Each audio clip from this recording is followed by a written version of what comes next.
We've been examining opinions of God that has created superstition within the Christian community and within men's knowledge of God. And you know, many people's opinion of God came from superstitious beliefs, things that people told you about God, things you heard about God, or even things you yourself imagine to be God. You know, in our minds sometimes we have a mindset of how God should be. In our minds we create, parameters for what God is, who God is, what God can do, what God cannot do. We just create our own God within the figment of our imaginations, which is not consistent with who God really is.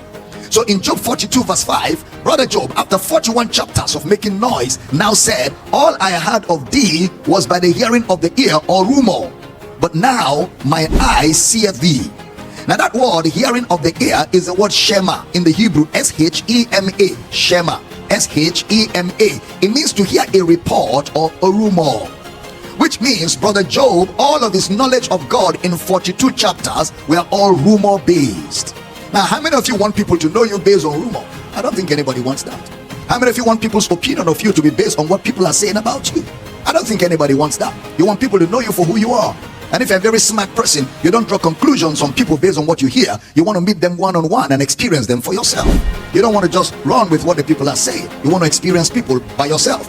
So God doesn't want also to be known by rumor. He wants you to know him for who he is.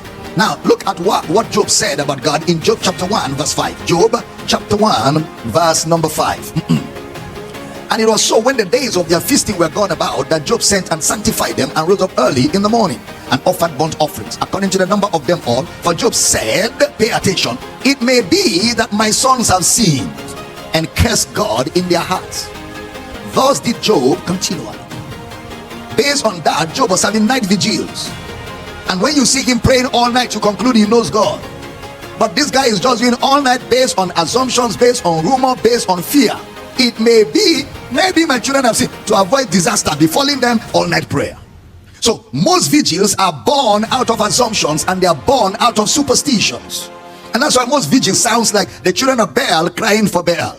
Baal, Baal, Baal, Baal from morning till evening. And Elijah will say, cut yourselves with knife. They carry knife and cut themselves. Elijah will say, oh, shout harder. Maybe your God has traveled. Most times when you see so-called Christians carrying out their vigils, their fasting and prayer, they are not different from those descendants of the Baal generation.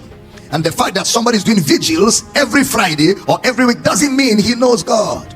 Some of us are full of religious activity emanating from fear. He offered sacrifices continually, assuming that his children had sinned.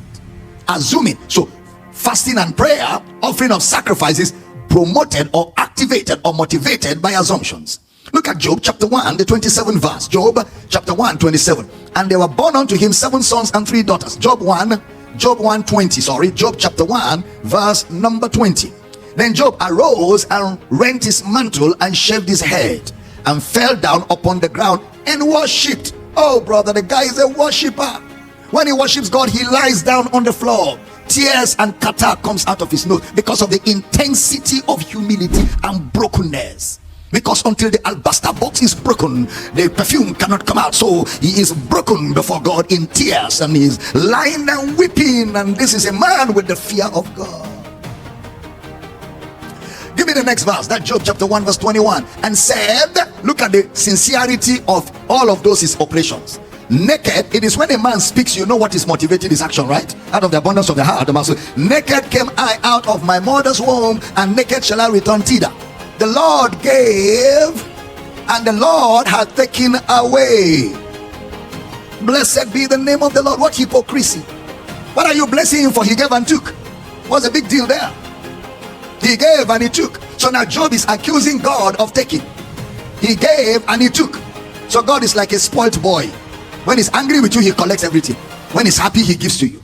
All right, so that's the picture Job has painted here. And that statement was from error.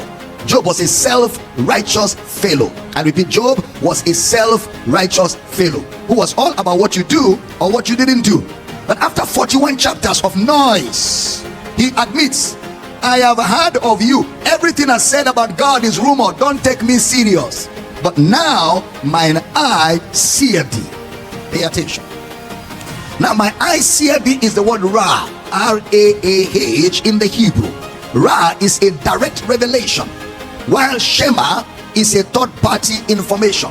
I have heard of thee by the Shema of the ear. I have heard of you by a third party information. But now mine eyes see thee, Ra. I have a direct revelation of who you are. What you heard about someone who you never met the person, that's what we call a third party reportage. So Job, for many years of his life, he didn't know God, yet he was attending church. He was carrying olive oil all over different pockets to service.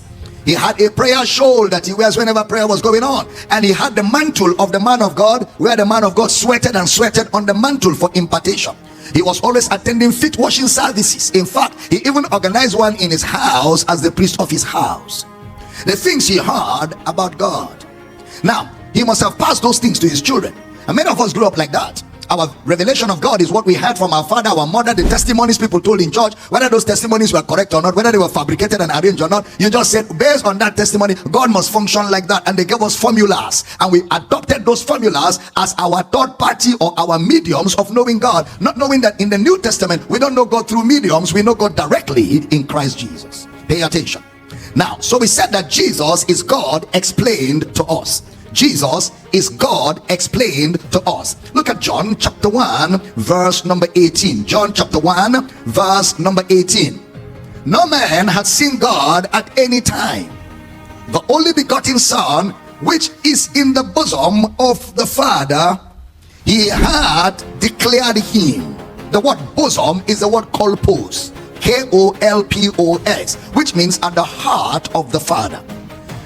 The only begotten Son, which is at the heart, in the bosom, which is at the kolpos, the heart of the Father, he had declared him. The word declared is the word exegomai, exegomai, E-X-E-G-O-M-A-I, exegomai. He has declared him, means he has explained him. The only begotten, which is in the heart of the Father, he has explained God. So Jesus is not an added revelation in the Bible. Jesus is the revelation of the scriptures. He's not an added revelation. He is the revelation of the scriptures. He is not one of the many things you need to know. He is the message himself. Jesus is the message of the scriptures. And we said, whatever is not in Christ is not in God. Whatever is not in Christ is not in God. Whatever we cannot find in Christ, we cannot find it in God.